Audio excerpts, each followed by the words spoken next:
All right, joined here by Ryan from William Joseph Communications, and we talk about businesses and we also talk about the individual themselves. And today you want to touch on your personal brand. So what exactly is that, first of all? Yeah, well, we spend all of our time on Advice talking about the company and branding. So today I thought we'd turn the tables and talk about how people have a personal brand and how you can actually create your own personal brand. And within that brand, it's everything. It's the way you speak, eat, dress, things you do, the way you laugh, that all tells a story about who you are as a person. Okay, and you want to create your personal brand. It's just as important as the business itself. You have 8 steps for us. The first one here, finding your core values. Absolutely. So every person authentically has core values, and it's very important for you to understand what they are and articulate that out to the world. What are some of those core values if people were wondering, I don't know what I have? You have some examples of that? Yeah, absolutely. So some people are strong environmentalists. Other people are very wealth focused. Some people are very health conscious. So they're always doing spin class. And oh, he snuck it on over to me. Guilty as charged. Health is a big thing. We'll move on to number 2, core strengths and weaknesses. Got to figure them out. You have to. So you have to understand what you're really good at and really where you struggle. That helps define who you are as a person as well. And what's the difference between that and number 3 here, core skills? Yeah, so your core skills are the things that you're really good at. Where's your experience and expertise lie? Be sure that we can clearly articulate that. Knowing how valuable you are, absolutely. Number 4, core passion. So not your strength, but your passion. Yeah, what do you love to do? What is it that makes you get up in the morning and say life is worth living? What are those things that get you really excited? I feel like when you get really good at something too, you start to do this. Number 5, accomplish things. Absolutely. So we have to look at what your list of accomplishments are. That also helps tell a part of your story. Number 6, audit.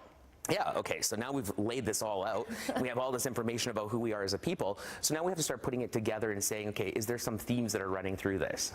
And you mentioned, Ryan, earlier, you need to make sure your actions are aligned with what you're actually saying. Yeah, absolutely. So what you start finding is that every person has their uniqueness and their unique story. So if you go out into the world and say you're a strong environmentalist, you best be doing some recycling at home. Oh, definitely. Last one here, positioning statement. I haven't heard of this before, but bring it all together. Bring it all together. So companies have positioning statements that articulate what they do, why they do it, and who they do it for. So we as people should have that paragraph that when we meet somebody and they say, or, you know, that Ryan guy, what's he like? You have the knowledge to tell my story. So would you recommend making that positioning statement as an individual and then moving on to your business positioning statement? Yeah, there's actually both. So large companies are all companies have positioning statements, then you as an individual fit into that. But you really want to understand, like yourself, you're going to have a story as well as the global story. Okay, and we've got a really cool example here. Casey Neistat, he's an American YouTube personality, and we have a bit of crush on him in terms of the way he lives his life and his personal brand. So tell me about him and his big following. So what is it, 1 billion views? Yes, that's exactly what it says, 1 billion views. That's daily on those logs. That's crazy. So he's very unapologetic. He's got the rock star lifestyle. He's doing videos about a little bit of everything, whether he's at a fashion runway, a shoot, all the way to doing a cool video from an airplane. His lifestyle is pretty awesome and people tune into it. How hard do you think it is to stay in touch with your personal brand? Other examples of things this guy's doing is just playing with his 2-year-old daughter in the park. Yeah, absolutely.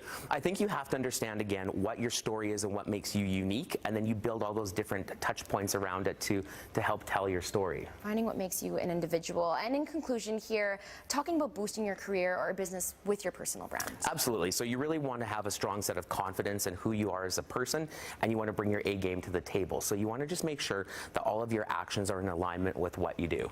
Would you recommend perhaps finding some of those bigger personalities and seeing which one kind of speaks to you?